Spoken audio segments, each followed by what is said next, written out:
दूसरा दरबार ही नहीं है। ये पूछे कि आप चौथी बार आए फिर आपको आराम नहीं पड़े और नहीं पड़े तो फिर उसका कारण ढूंढे और कारण ढूंढे तो उसको भी फिर आराम दिलाए। ठीक है। एक दूसरी बार कौन कौन आया, दूसरी बार वालों से पूछा गया कि क्या आपको आराम पड़ना चालू हो गया? हाँ, तो दो ने हाथ उठाया, बाकी ने नहीं उठाया जो दूसरी बार वाले थे। तो इसका मतलब क्या है? इसका मतलब यह है, और जब चौथी बार वालों के हाथ उठवाए तो पता चला कि चौथी बार वालों को सबको ही तकरीबन आराम है। अब ये जरूरी नहीं है 4 बार में आके चीज खत्म हो जाए, आपको और 1-2 बार आना पड़ सकता है। दुनिया 10-10 बार बुलाती है, 20-20 बार बुलाती है। मेरा दरबार से जोड़ने का मतलब यही है आप लोगों को, आपका मैं पहली बार में ही संकल्प लेके बहुतों का काम खत्म कर दूं, आगे ना। लेकिन इससे आपके घर में भक्ति नहीं आएगी, इससे आपके घर में सुख नहीं उपज पाएगा। आपकी बहुत सारी समस्याएं होती हैं जो भूत प्रेत से होती है। भूत प्रेत निकालने के बाद भी उनकी बहुत सारी चीजें ऐसी होती है, उनका तत्व जहां जहां पे घूमा होता है, चाहे वो आपके काम की जगह हो, वो चीजें आपकी बंधन में हो जाती है, वहां मलिनता फैल जाती है। तो सब चीजों को निकाल देना ही इस दरबार का काम है। तो पहले प्रेत पित्र और फिर आपके आने से आपके व्यापार की समस्याएं सुलझने लगती है, आपके बच्चे सुखी होने लगते हैं, आपका घर सुखी होने लगता है। ठीक है, मेरा कार्य नहीं है आपको दरबार से जोड़ के रखो। वैसे तो जो ठीक हो जाए वो अपने घर जाए, जो ठीक हो जाए वो अपने घर जाए। फिर भी जिन लोगों को लगता है कि हम ठीक होके भी हमारे घर में एक नई रोशनी आई है, नई रोशनी क्या होती है कि हमारा वंश गति पा रहा है, हमारे वंशज हमारे बच्चे सुखी होने जा रहे हैं, हमारे बच्चों का अब कलह नहीं रहता, घर में झगड़ा नहीं रहता, दारू वारू से दूर हो गए। हालांकि हम किसी चीज को इंसिस्ट नहीं करते, दबाव नहीं डालते कि आप दारू छोड़िए, आप ये करिए, हमारा कोई परहेज है। परहेज हम इसलिए नहीं देते हैं क्योंकि जो लोग परहेज देते हैं ना, वो बाद में यही रोना रो देते हैं कि आपने परहेज तोड़ दिया होगा, इसलिए आपका इलाज सक्सेसफुल नहीं है, अब जाओ कहीं और। तो आपको इस कारणवश कहीं और जाने की जरूरत है ही नहीं। ठीक है ना, आप लोग ठीक क्या होने आए हैं, मेरा काम भी ठीक करना है। ऐसा नहीं है मेरा काम बीमार करना है, क्या करना है?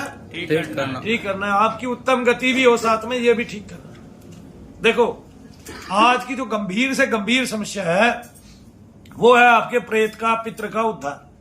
जो शरीर में आपके आया है बाहर से वो जल्दी कट जाता है, जो घर वाला है उसको साफ होने में देरी लगती है। उसके लिए हमने दीपदान की विधि बताई, ऐसी साइंटिफिक विधि पूरी दुनिया में कोई दूसरी विधि ही नहीं है कि आप करो दूर से और आपको एकदम से पता चल जाए, है ना। कल भी एक परिवार ने बताया कि भैया हमारे पूरे घर में सबको पेट दर्द होता है और बुखार चढ़ता है कुछ देर के लिए जब हम दीपदान करते हैं, छोड़ दो उस बात को। मैं कह रहा हूं आप दीपदान कीजिए, अगर आपके घर में पितृ दोष है, आप सबको खुजली होनी स्टार्ट हो जाएगी, खुजली हो जाएगी, है ना। तो ये क्या साइंटिफिक नहीं है कि दीप आपने घर पे जलाया फिर सबके शरीरों में खुजली हो गई? ये क्या साइंटिफिक नहीं है? बताइए, इसमें साइंस कहाँ नहीं है ना। साइंस का भी बाप आके अड़ गया इसमें। इतना सूक्ष्म व्यापार हो गया कि उसकी खोज ही नहीं हो सकती। ठीक है ना। अभी तो प्रेत को और पितृ को ही नहीं देख पा रहे, तो उनकी दुआओं और बदुआओं को कैसे देखेगा साइंस? वो बात तो है ही नहीं। फिर दुआओं में असर कैसे देखता है? वो देख ही नहीं सकता सारी जिंदगी। उसका परिणाम क्या आता है वो सोच ही नहीं सकता। बस वो एक ही बात सोचता है कि जहां सकारात्मकता होती है वहां एक अच्छी ऊर्जा उत्पन्न हो जाती है, जहां निगेटिविटी होती है वहां नकारात्मक ऊर्जा उत्पन्न हो जाती है। एक मंदिर का इतिहास देख रहा था मैं, और देख रहा था मैं उस मंदिर के इतिहास में कि वहां पे रात को परियां आती है ना। वो है ना एक आदि हकीकत आधा फसन। अरे वो तो हमने पिछले दाम में दुनिया भर के आपको वो दिखा दिए, क्या बोलते हैं उसको, ऑप्स दिखा दिए दुनिया भर के, लाखों करोड़ों ऑप्स दिखा दिए, कर करके दिखा दिया सब कुछ। तो इसका मतलब हमारा साइंस तो मनु भैया का साइंस तो वहां की साइंस से बहुत आगे है। और मनु भैया का ये साइंस क्या कम है कि आपकी मुट्ठी में लौंग दी और आपकी मुट्ठियां हिलने लगी? ये क्या कम है? बताइए आप। एक ऐसी खोज कर देना कि शरीर के अंदर तत्व तो पहले से था, अब उसको मुट्ठी में लेके आए मंत्र शक्ति से, इसलिए इसको मंत्र विज्ञान केंद्र बोला जाता है। रोग द्वारा मंत्र का उपचार होता है। रोग क्या है? रोग गंभीर। तो क्या रोग डॉक्टर का है? नहीं है, क्योंकि डॉक्टर से इलाज करा के वो ठीक नहीं होता। मैं ये कह रहा हूं, आप दीप जलाइए, अगर आपको खुजली हो जाए दीप जलाने से, आप 1 लाख डॉक्टर की दवाई खा लीजिए, एंटी फंगल एंटी फंगस सब कुछ यूज कर डालिए, मैं कह रहा हूं आप उस खुजली को ठीक नहीं करा सकते। फिर डॉक्टर कहां डूब के मरेगा? तो इसका मतलब डॉक्टर की खोज तो अधूरी है। तो एक पित्र है जो कण कण करके कहीं फंसा हुआ है। प्रत्येक प्रेत किसी के ना किसी के घर का पित्र होता है ना। आपको लगा वो आपके लिए प्रेत है, लेकिन है वो क्या? मूल रूप से किसी के घर का पितृ। और मान लिया ऐसे मेरे ही घर का कोई पितृ है, वो किसी के शरीर में फंसा है, वो मुझे बद्दुआ देगा। अच्छा, बद्दुआ देगा क्यों? एक कारण बताइए। मेरे पिता हुए, मेरे पिता ने कष्ट कमाई करके मेरा पालन किया, उन्होंने मुझे कष्ट कमाई करके पढ़ाया लिखाया, अब वो चले गए। अब जब वो चले गए और वो प्रेत योनि में आ गए किसी तरह, और वो किसी और के शरीर के अंदर है, तो वहां से बद्दुआ दे रहे। हालांकि वो तांत्रिक के द्वारा बांधे गए हैं, वो किसी अन्य के शरीर में फड़फड़ा रहे हैं, ठीक है ना, और वो वहां अपनी मनसा भी पूरी कर रहे हैं, उसके शरीर के माध्यम से वो आहार भी ले रहे हैं, लेकिन फिर भी उनकी एक कोष जो है, एक उनका श्राप जो है वो मेरे पीछे लगा हुआ है। वो श्राप क्या है कि मैंने तुझे सब कुछ करके दे दिया, तुझे बड़ा भी कर दिया, पाल दिया अपनी छाती से लगा के, और तू मेरा उद्धार तक नहीं करा पा रहा। कितनी बड़ी बात है। वो जिनके लिए हम लाखों रुपए के उपाय कर रहे हैं, उनके लिए हम दीप जलाने से कतरा रहे हैं। इसका मतलब दीप जलाने से दुनिया में परिवर्तन आने वाला है। ये दीप मैंने गंगा के किनारे नहीं जलवाए, आगे ना, हालांकि वहां भी जलाने का एक अलग लाभ होगा ही होगा, है ना, क्योंकि पितृ को अगर गंगा के किनारे दीप दिया जाएगा तो आपको पता नहीं उसको और भी ज्यादा शांति मिलेगी, क्योंकि वहां वो दीप दान भी लेगा और जल दान भी साथ साथ ले लेगा, और गंगा जी के जल को हम अर्पण कर देंगे, दान कर देंगे पितरों को, हाथ उठा के ऐसे। तो क्या होगा? वो जल जो सबकी मुक्ति करता है, उस जल से उनकी तड़पन दूर हो जाएगी, उनको शांति प्राप्त होगी, हो जाएगी। वो माँ जिसने हमारे लिए बहुत कुछ किया है, हम भूल गए हैं उसको बेशक, वो चली गई है, लेकिन वो हमारे पितरों में शामिल हो गई और मलिनता में शामिल हो गई। ऐसा क्यों हुआ? क्योंकि उस माँ ने हमारे पालने में इतना समय गुजार दिया कि जिस मूल के कारण, कि जिस भगवान की प्राप्ति के कारण वो आई थी, प्राप्ति को लेके आई थी, वो प्राप्ति ही नहीं कर पाई। वो हमारे ममत्व में फंस गई, वो हमारे मोह में फंस गई, वो बेटा बेटा कहती चली गई, और भगवान के मूल को वो समझ नहीं पाई। इसलिए जो सन्यासी हो जाते हैं, महात्मा हो जाते हैं, वो मूल को समझ पाते हैं, उनको पता चलता है मूल रूप से आवश्यकता जो है वो भगवान की है, और उसको पाने के बाद किसी और पाने की, किसी और चीज को पाने की कोई चेष्टा कभी भी नहीं होती है। और वो मिल जाता है जिसको, वो भी कभी चेष्टा नहीं करता है, ठीक है। जब वो मिल जाता है तो वो कहता है अर्जुन फिर मैं सारे सुख अपने आप प्रदान कर देता हूं, क्योंकि भगवान की गोद में समस्त सुख उपजते हैं। तो वो माँ, वो पिता, वो हमारा चाचा, वो हमारा ताऊ, वो हमारा बंधु, वो हमारा सखा, वो हमारा भाई, वो फंसा हुआ है, वो दादा, परदादा, परदादी, दादी, परदादी, है ना, पितृमही, पितृमहा, ये सब फंसे हुए, दादा दादी। अच्छा, वो फंसे हुए हैं, वो किसी और के अंदर रह के वो उसको तो परेशान कर रहे हैं, साथ में एक बुरी कोस दे रहे हैं, एक बुरा आशीर्वाद हमें प्रदान कर रहे हैं। वो आशीर्वाद है नहीं, वो अभिशाप है, और वो हमें कष्ट दे रहा है क्षण प्रति क्षण, वो हमारी पौध को रोक रहा है।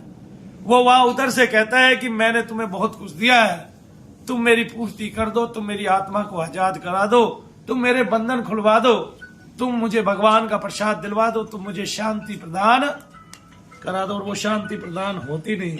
अवश्य में आपको दुनिया में कोई ऐसी बातें बताता नहीं है, लेकिन ये रहस्य है, कोई ना कोई तो खोलेगा। थोड़ा मनु भैया खोल जाएंगे, आगे आने वाली मेरी पौध खोल जाएगी। पौध का मतलब मेरे पुत्र से ही नहीं है, पौध का मतलब वो लोग हैं जो मेरे आसपास रहते हैं और मेरी बातों को स्वीकारते हैं। बाद में उसी के ऊपर वो खोज करेंगे, जैसे मैंने खोज की है।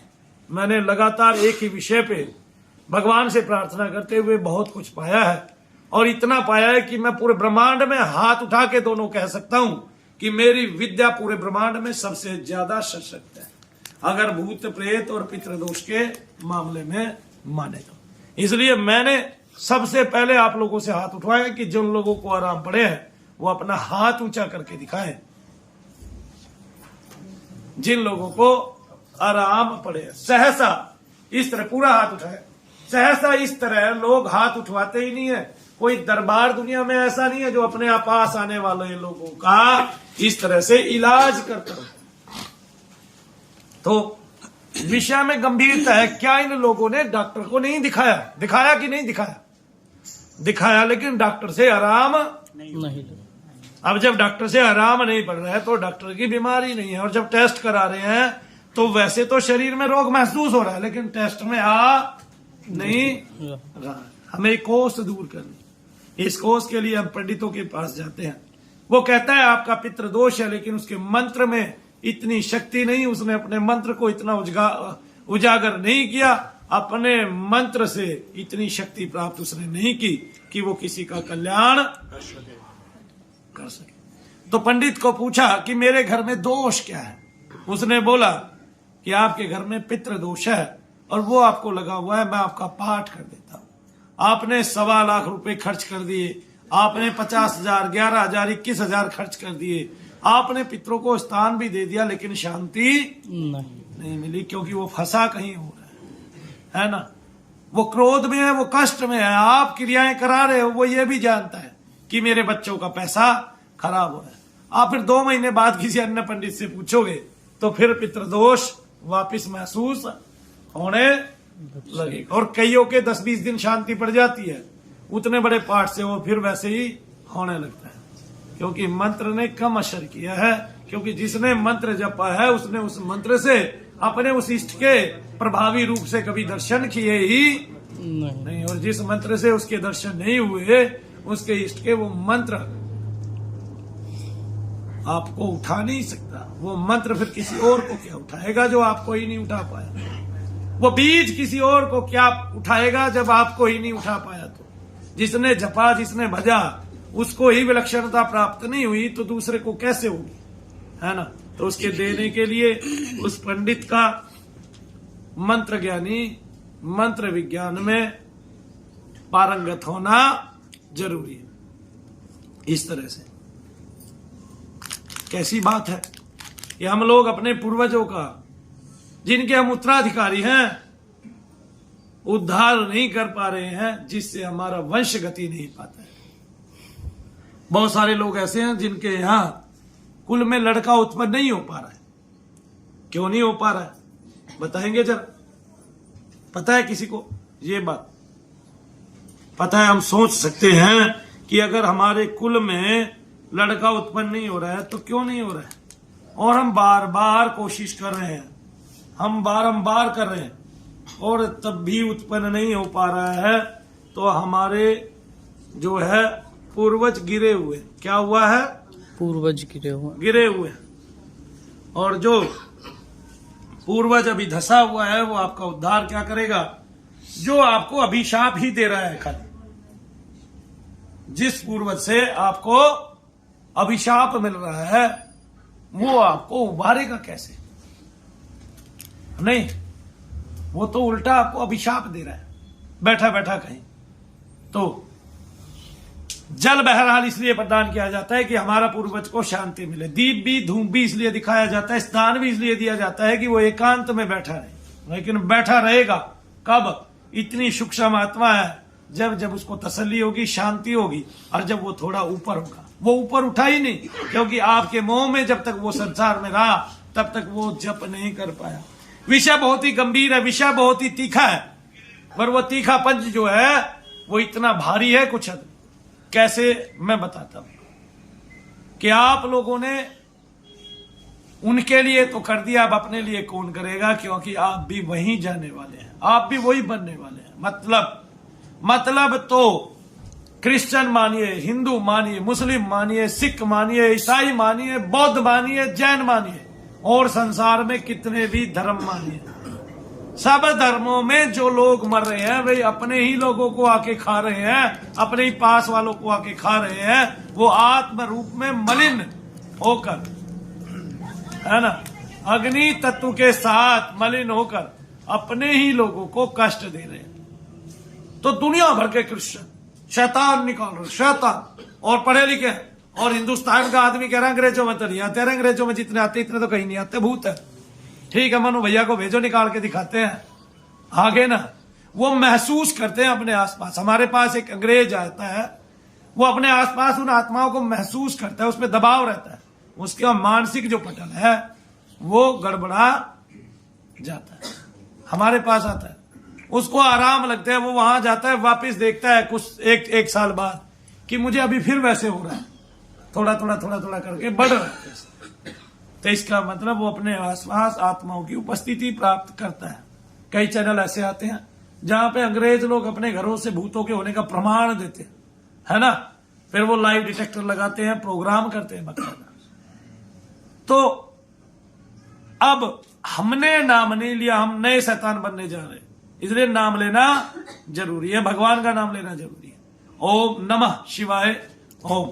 ये वजन करने से, भजन करने से, इस पंचाक्षर मंत्र का जप करने से आपका उत्थान अवश्य में होगा। उत्थान कितना करना है? उत्थान केवल इतना करना है कि मन में शांति हो। आगे ना समझ में?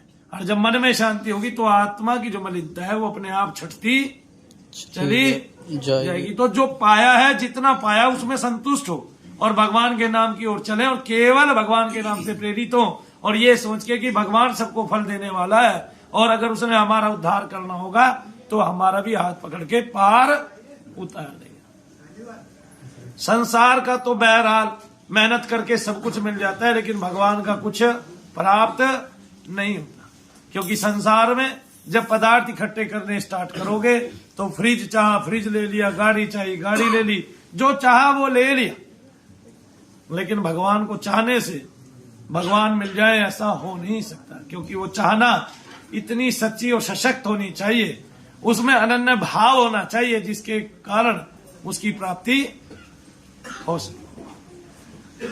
तो फिर विषय में गंभीरता कहां आती है कि जब हमारा वंशज आता है, बहरहाल तो उस वंशज के आने में, उसकी गति होने में टाइम लग जाता है। एक आत्मा जब हमारे घर में कोई माँ बहन गर्भ धारण करती है तो 1-8 महीने बाद आत्माओं का एक भंडार ऊपर घूमने लगता है ना, ऐसे चक्कर काटने लगते हैं आत्मा। फिर आपके पितृ सामने आके खड़े हो जाते हैं, उनकी तरंगे आ जाती है और वो तरंगे नामे और हाँ में जवाब देती है कि उस घर में कैसी आत्मा उत्पन्न होनी चाहिए। वो पूरे कुल को पार उतारने वाली होनी चाहिए, वो भक्ति प्रधान होनी चाहिए, वो राजस प्रधान होनी चाहिए कि वो आके राज करे देश में। वो किस तरह की आत्मा आपके घर में आनी चाहिए, फिर वो आपके पितरों पे ही निश्चित है, निर्धारित है, और किसी पे निर्धारित है नहीं। देखिए, कोई आदमी धनवान है लेकिन उसके पितृ दुखी है, मैं नहीं मानूंगा वो धनवान है, क्योंकि जब उसके यहाँ कोई संतान उत्पन्न होगी तो वे उसके पितृ उनमें उन आत्माओं को जो उनके घर में आने वाली है, ऊंचे कुल की उच्च कुलीन आत्माओं को नहीं आने देगी, उनकी स्थापना आपके घर में कभी नहीं होने देगी। तो इसलिए सबसे जो मूल कारण है, जो बीज है, पितृलोक देवलोक से भी ऊपर है, वो इसलिए है क्योंकि जो मानव कर्म प्रधान योनि है वो कर्म इतने अच्छे करता है, गति करता है कि देवता भी उसके लिए तरसते हैं, क्योंकि उसको कर्म करने का आदेश मिला हुआ है कि वो कर्म करे बचपन से। और वो विलक्षणता है उसमें एक कि वो कर्म अपनी इच्छा अनुसार कर सकता है। ऐसा देवताओं में नहीं है, देवताओं को तो कार्य मिले हुए हैं, तूने ये करना है, तूने ये करना है, तूने ये करना है, तूने ये करना है। शनिदेव महाराज भी कार्य से बंधे हुए हैं कि आपने कर्म का फल प्रदान करना है, और उतने ही चक्र से बंधे हुए हैं भगवान शंकर की उससे अनुकंपा से कि आपने यही करना है। वो दिनचर्या वही है। वो बोर हो सकते हैं शनिदेव महाराज, हम बोर कभी नहीं हो सकते, ऐसा है ना, ठीक है ना। लेकिन वो अपने कार्य में हम जैसे मनुष्यों में अपने भक्त ढूंढ लेंगे और फिर उसकी रुचि के साथ खेलेंगे और फिर उसके साथ न्याय करेंगे, उसको अपनी भक्ति प्रदान करेंगे, उसको हाथ पकड़ के कभी नहीं छोड़ेंगे।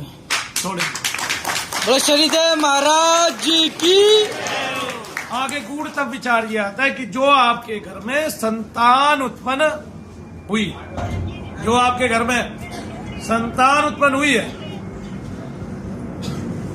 साइलेंट कर दो ना आप, बोला था वो संतान जो आपके घर में अभी अभी उत्पन्न हुआ, आगे अगर आपका पितृ दोष है वो कभी उन्नति नहीं कर सकती। सबसे पहली बात, कुछ सालों बाद आपकी एक समस्या जाग जाएगी, मेरा बेटा नहीं पढ़ता है, बाकी सबके बच्चे ठीक से पढ़ते हैं और इसकी समझ में भी कुछ नहीं आता है, इसका सर हमेशा भारी रहता है या बच्चों के सर हमेशा भारी रहते हैं। आपको रोजाना रात को सोते हुए झटके लगेंगे, आप अनिद्रा को प्राप्त हो जाओगे, आपको बेचैनी रहने लग जाएगी और आपकी जो कार्य क्षमता है उसमें बहुत ज्यादा प्रभाव पड़ जाएगा।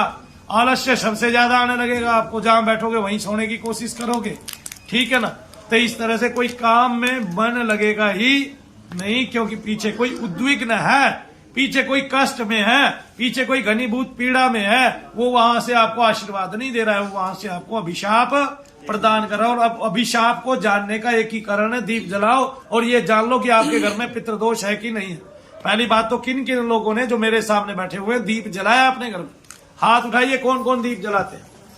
अब हाथ नीचे कर दीजिए, अब वे हाथ उठाइए जो दीप जलाते हैं और उनको खुजलियां होने लगी।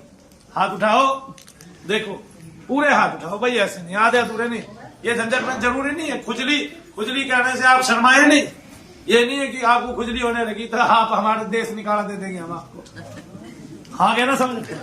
तो खुजली होने लगी है, वो खुजली आपको होने लगी क्योंकि आपको पितृ समस्या है।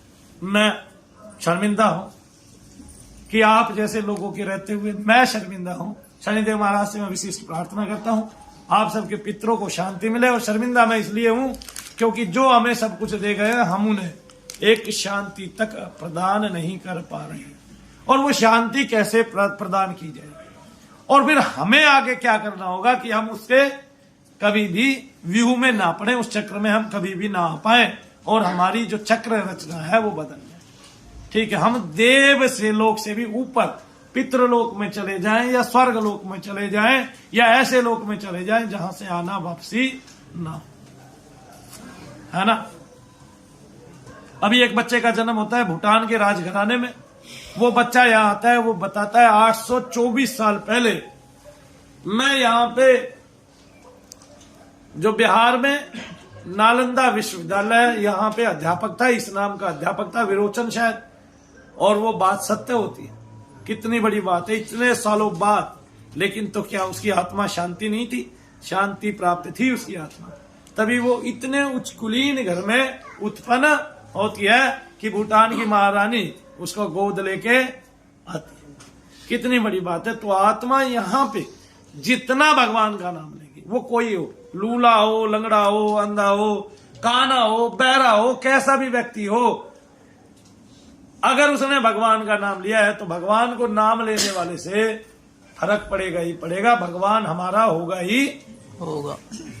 हमने कितने वेग से नाम लिया, हमने भगवान की इच्छा कितनी चाहिए, है ना। कई बार हमें लग जाता है कि हमें एक फोन लेना चाहिए, जब हम फोन के लिए तरक्की करते हैं तो उसके लिए पैसा जुटाते हैं और फिर हम एक दिन फोन लेके बहुत ज्यादा खुश हो जाते हैं। उसके लिए हमने थोड़ी सी मेहनत भी की है, हो सकता है किसी को फोन लेने में दिहाड़ी करनी पड़े, मजदूरी करनी पड़े, और फिर वो मजदूरी करे और फिर वो कैसा फोन ले, ऐसा हाई फाई फोन ले जिसकी टच स्क्रीन हो और वो काम कर रहा हो ठीक से, तो उस फोन को लेके उसको उन्नति मिलेगी, खुशी मिलेगी उसको, और उसकी खुशी जग जाहिर होगी, और वो अपनी खुशी को उसके चेहरे पे जब आएगी तो वो अपनी खुशी को लोगों को दर्शाएगा भी कि मैंने एक फोन के लिए इतनी मशक्कत की है। हमने ये मशक्कत किसके लिए करनी है, भगवान के लिए करनी है। तो जितना संसार के किसी साधन को जुटाने में मशक्कत करते हो, उसकी आधी भी भगवान को जुटाने में वो कर दी, तो फिर क्या होगा, आप लोग सक्षम होंगे भगवान के दर्शन करने में, आप लोग सक्षम होंगे भगवान की प्राप्ति करने में, आप लोग सक्षम होंगे भगवान के लिए त्याग करने में। और भगवान कहते हैं अपी चेतसी दुराचारो, और लास्ट में एक अवस्था लगाते हैं, पाप कृत नहीं लगाते, कृतन नहीं लगाते, पाप कृतम लगाते हैं। एक अवस्था आती है जो संसार का सबसे बड़ा पापी, पाप करने के बाद पाप का जो फल है वो शरीर को भोगना पड़ता है, पुण्य और पाप जो है वो शरीर को भोगने पड़ते हैं, वो जब जब जन्म लेता रहेगा। इसलिए हमें क्रियामान प्रारब्ध और संचित कर्म जो है वो फल प्रदान कर पाते हैं अगले जन्म में भी। किस जन्म में भी, अगले जन्म में भी, नेक्स्ट जीवन में भी हमारे जो संचय है, जो संचय कर्म है वो हमें फल प्रदान कर पाते हैं। तो हमें करना क्या होगा, हमें अपने थोड़ा कर्मों का फेर बदलना पड़ेगा, हमें सात्विक बनना पड़ेगा, हमें भगवान की भक्ति करना पड़ेगा, हमें अपने जीवन में जो हम आधा समय तो जाग के खो देते हैं और आधा समय हम सो के खो देते हैं, दोनों ही रूप में हम खो ही रहे, क्योंकि जागते हुए हम भगवान का नाम नहीं ले पा रहे।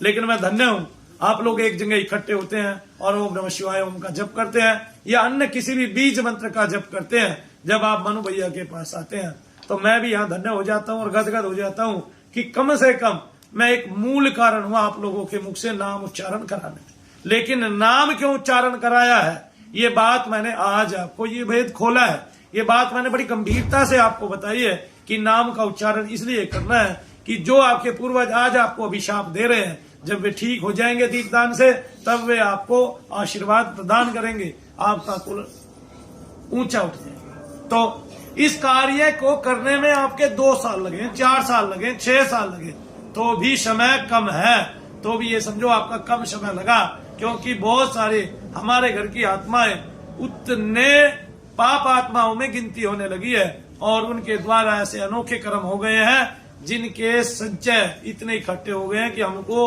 उनको धोना ही धोना पड़ेगा, तभी हम उनके अभिशाप से मुक्त हो पाएंगे और भगवान की कल्पना कर पाएंगे, भगवान का दर्शन कर पाएंगे। जय शनिदेव भक्तों, जय शनिदेव। रविवार का दिन है, बड़ा ही पुण्यशाली दिन है आज, क्योंकि रविवार के दिन बहुत सारे लोगों की छुट्टी रहती है और इस दिन पुण्यशाली इसलिए होता है कि वो छुट्टी वाले दिन अगर मेरे कहने से आधा घंटा भी जप करेंगे तो मैं तो पार उतरूंगा ही उतरूंगा, वो लोग भी मेरे साथ साथ पार उतर जाएंगे। कम से कम प्रेत योनि में हम लोग नहीं आएंगे, और प्रेत, मैं भी अपने आप को बहुत ऊंचा नहीं मानता, और प्रेत योनि में नहीं आएंगे तो भगवान के कहीं तक तो होंगे, चाहे इतने से हुए तो सही, आगे मर्जी रही तुम्हारी, बनो ना बनो हमारे मोहन, हम तो बने तो भगवान हम तो बने तुम्हारे, हम तो हो गए तुम्हारे, है ना। देखो मीराबाई एक भजन गाया करती थी कि मेरे तो गिरधर गोपाल, और दूसरा ने कोई, तो यहाँ जो मेन लाइन है वो ये है, दूसरा ने कोई दूसरा कोई था ही नहीं, दूसरे किसी को उसने चाहा नहीं, दूसरे किसी की ओर उसने देखा नहीं, और दूसरे किसी को फिर उसने सुना ही नहीं। एक बार गिरधर गोपाल को बचने के बाद तो आगे मर्जी रही तुम्हारी, बनो न बनो हमारे मोहन, हम तो बने तुम्हारे, हम तो तुम्हारे हो गए हैं, अब तुम्हारी मर्जी है। हमने अपना उत्थान करना है, अपने पूर्वजों का उत्थान करना है और अपने हम वंशजों का उत्थान करना है। ये ही प्रारब्ध है, ये ही संचय है और ये ही क्रियामान वर्तमान है। तो यही वर्तमान है और यही भूतकाल है और यही भविष्य है।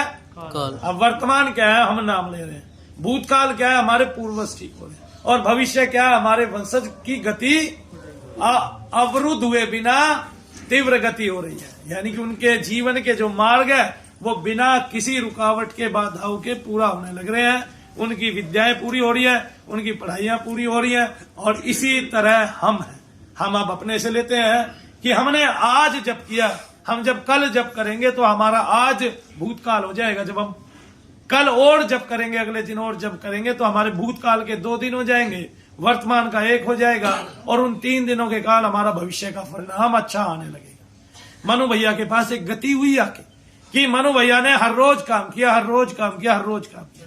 6 साल बाद भगवान ही भूल गए कि इसका प्रारब्ध क्या था। भगवान को भी ये याद आता है कि इतने सालों से, 6 साल से लगातार इतने दिनों से, अब 365 गुणा 6 या 7 ऐसे करोगे तो फिर भगवान ये सोचेंगे पिछले 15 साल से लगातार नाम लेता आ रहा है ना। तो भूतकाल कितना हो गया, 15 साल का भूतकाल है ना, और आज वर्तमान हो गया, और इससे अच्छा क्या बनेगा, भविष्य अच्छा बनेगा। तो आपने जब नाम लिया, आपने अपना भूतकाल, भविष्य और वर्तमान तीनों अच्छे कर दिए। इसी तरह आपके पितरों के भी अच्छे हो गए और आपके वंशजों के भी अच्छे हो गए। तो हम सबने नाम लेना है, नाम लेने में आने वाली रुकावटों को दूर करना है। जय शनिदेव भक्तों, जय शनिदेव। और दरबार एक बार फिर से भर गया। अब हम सुचारू रूप से काम करेंगे। हर्ष भैया भी आपके बीच में आ चुके हैं और मनु भैया की चाय ठंडी हो गई है। जय शनिदेव, जय शनिदेव। बोला सच्चे दरबार की, शनिदेव महाराज की, दशावीर प्यारे की। जय शनिदेव, जय शनिदेव, जय शनिदेव, जय शनिदेव।